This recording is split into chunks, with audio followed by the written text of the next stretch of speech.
بسم الله الرحمن الرحيم. Well, my name is Joram van Klaveren.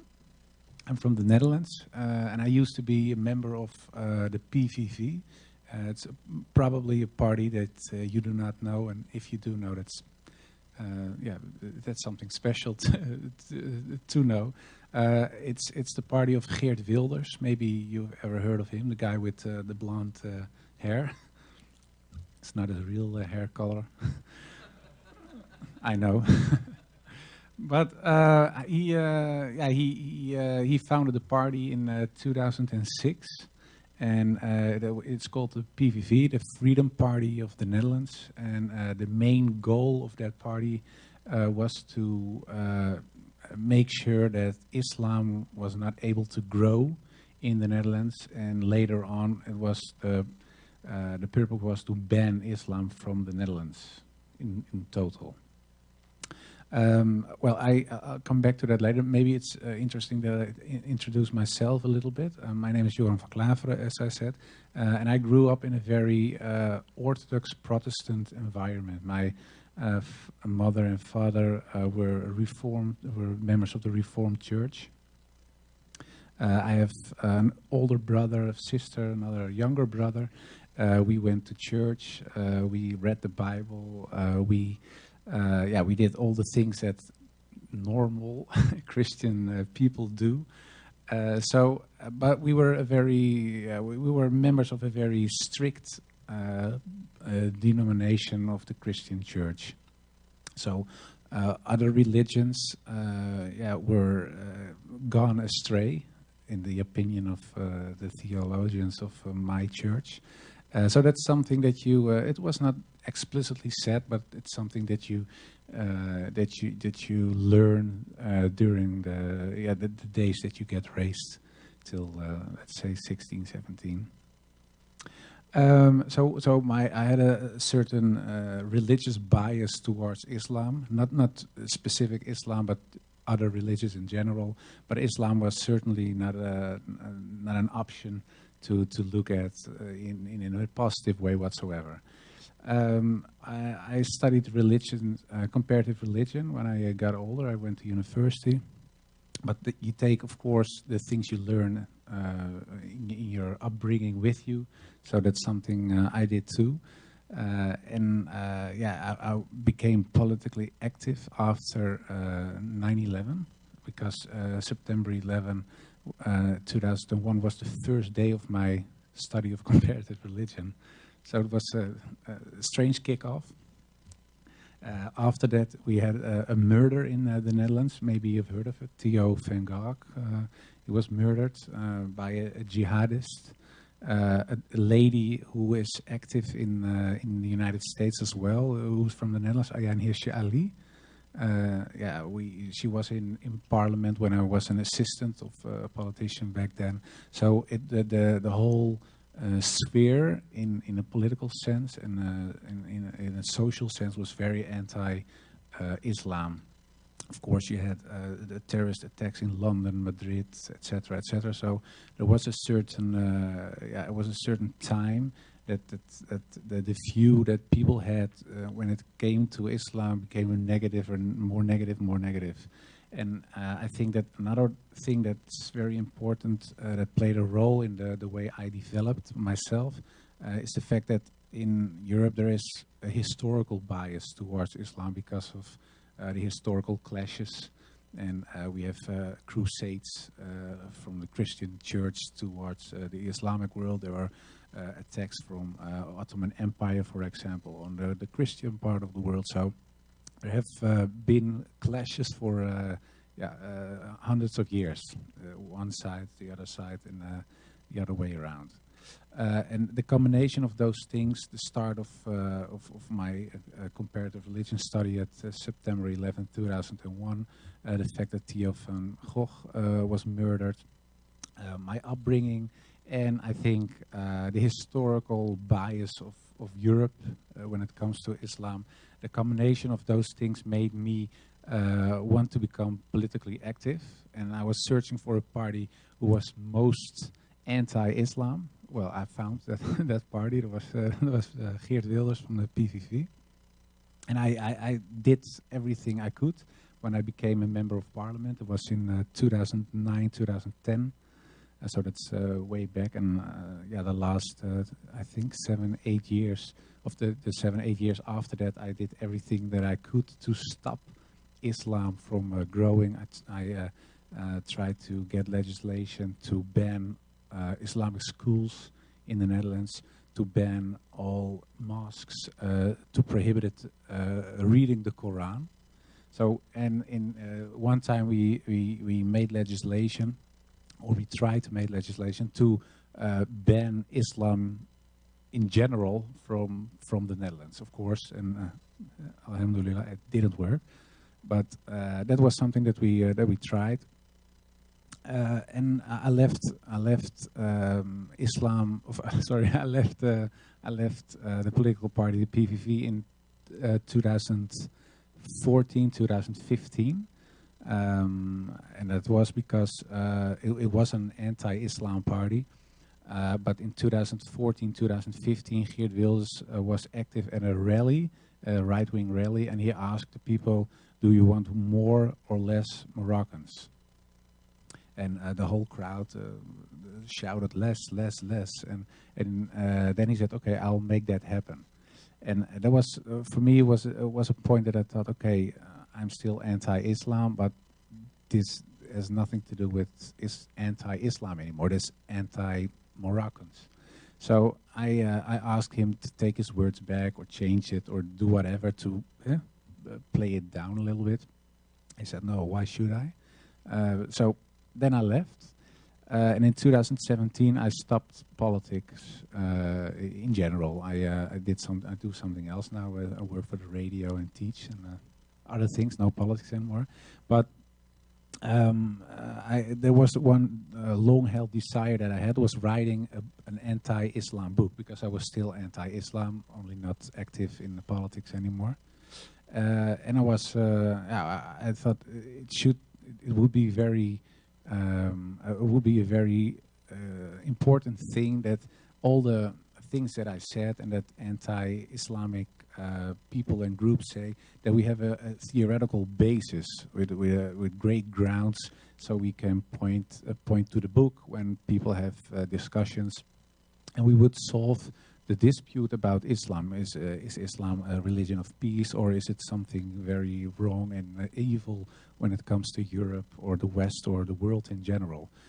So I started writing the book, but I always had, as a Christian guy, my doubts on certain dogmas of the Christian Church, for example, the Trinity, the crucifixion of Christ, and I thought there were. Those were points when it comes to the Christian dogmas that are difficult to understand. So, but I was writing the book, but those, I tell you this because it comes back later in my story. I tried to write the book, and what I did was all the objections that I had, and those were, for example, Islam promotes terror. That's something that I thought. Islam is anti-women, Islam is anti-Jewish, Islam is anti-democracy. Well, all the prejudices and all the stereotypes when it comes to Islam, I had. And what I did was starting to read and reread the articles and the books that I already read. But at some point, I came across information that was at odds with the things that I was used to read and what I learned in the past. So I started writing letters to several ministers, to imams, and to scholars. And one of those scholars was Abdul Hakim Murad. He's a professor from University of Cambridge. But I didn't know that. I just followed a line. I thought, oh, well, he's a scholar, so I write. And I didn't know if people would write back, because I put a little link from Wikipedia, and my own page is in English as well. So I thought, okay, I give them at least the information so they know who they are talking or writing with. And after I find out who he was, I thought, oh, well, he will never answer. But he is one of the greatest scholars in Europe when it comes to Islam. And but he did, and I got a 17-page mail back. And I thought, whoa. So I started reading and reading and reading, and he asked me at the end, how is it possible? Because you studied comparative religion at Free University, where Abdul Hakim Murad also taught in the past. So he asked me, what happened? And what titles did you read, and what's the information you got? So I gave him a list with titles. He said, okay, I know where you're coming from, I understand. And I explained that when I was younger and I was at university, the points that I mentioned earlier when it comes to the historical bias and the upbringing, etc. But at one point in 2003, 2004, I went as a student to several mosques. And I asked several Muslims, well, what's up with Afghanistan, Taliban, etc., etc. And there was one guy who told me, well, that's what Islam wants. And he was a Muslim. And he said to me, yeah, well, I don't like it either, but that's what God wants, so we have to do that point. And then I thought, whoa, you're even more crazier than I thought. And that hardened my views when it came to Islam. And I told Abdul Hakim Murad as well, and he said, well, you know what the point is, that you have Dar al-Islam, he said, it's a house of Islam, and you are in a little barn somewhere in the garden with all the extremists, the anti-Islam guys and the extreme Muslims. And so what you have to do is get out of the barn, walk into the garden, look at the house, go into the house, and then we talk again. You can ask questions again. And that's what, and I asked him, well, I'm willing to get out of the barn if you give me some information. How? A map. So he gave me some information. I started reading and reading, and in the end, I thought, okay, Islam, the teachings of Islam, I thought, okay, that it looks very much like Christianity. Be polite, of course, believing in God, believing in the prophets, etc. But in the end, the big difference, of course, is whether the question whether Muhammad is a prophet or not. So I thought, okay, maybe Islam, the teachings of Islam are okay, but Muhammad is still, as I learned, an antichrist, or he is a crook, or all the bad things you can imagine. That was still the view that I held when it came to Prophet Muhammad. What I did was comparing him not to Jesus, because a lot of people always say you have to compare him with Jesus, but I found that illogical, because Jesus had another mission. Even when I was still not a Muslim, I thought, well, it's more fair to compare him to Moses, because I thought, well, in the Christian church I was brought up, they called Moses the lawgiver, and I thought, well, Prophet Muhammad brought a law as well, the Sharia. So I thought, well, we have two guys who say they bring a law, so it's more fair that I compare those two with each other. And I thought, well, one of my objections was Muhammad used violence. And then, yeah, I read, of course, Moses used violence as well, and especially the guy who followed Moses when Moses died, Joshua is a prophet as well in the Old Testament. He used a lot of violence.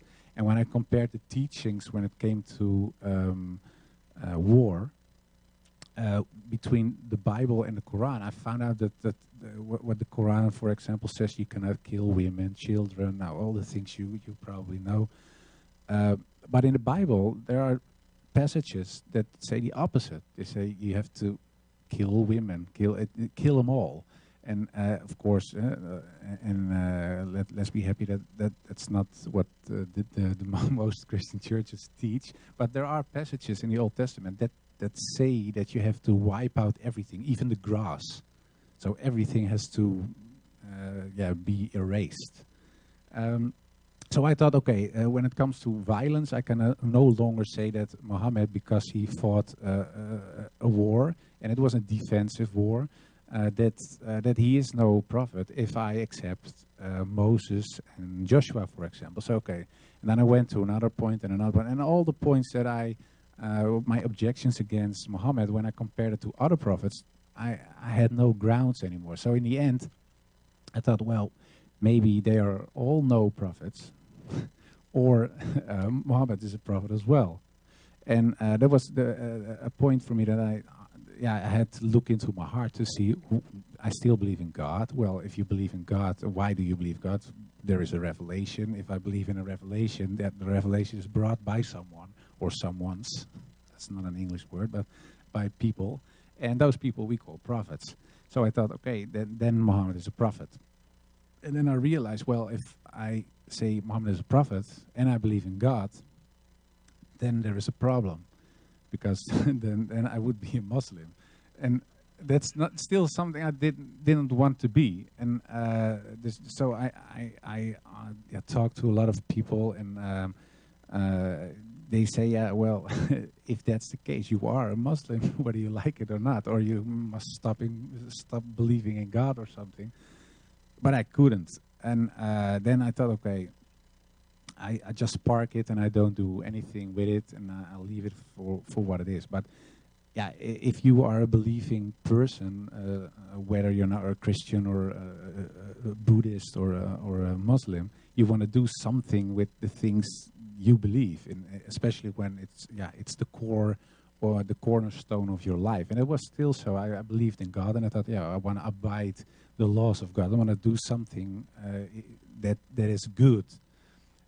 So I had to do something with my newfound information, and I started looking for a publisher to do something with the book. And the book was not already finished, but most of the parts that I found out and the new information I found out were in the book, but not yet my conversion, because I didn't convert it yet. And I was looking for a typical Dutch publisher. So it's called in Dutch. It's called het kennishuis. It means house of wisdom. But they wrote it in an old style Dutch, and when you write it in old Dutch, it's typical Dutch. Most nationalist guys write it in old Dutch, so you see, oh, whoa, he's a real Dutch. So that's what it. And I thought, okay. And the publisher wrote het kennishuis, so the House of Wisdom, in Old Dutch, and they were specialized in Islamic literature. So I thought it was an anti-Islamic publisher, and I wrote them. Well, I have scripted, and I got it back, and I said maybe we can meet. And yeah, all of a sudden there was a guy against me, and he was sitting in front of me, and he was a Muslim. You look Muslim. Yeah, I am a Muslim. It's Islamic. It's an Islamic publisher. It's an Islamic publisher. You called it Kennishuis, and you wrote it in Old Dutch. Yeah, I know. We did it on purpose because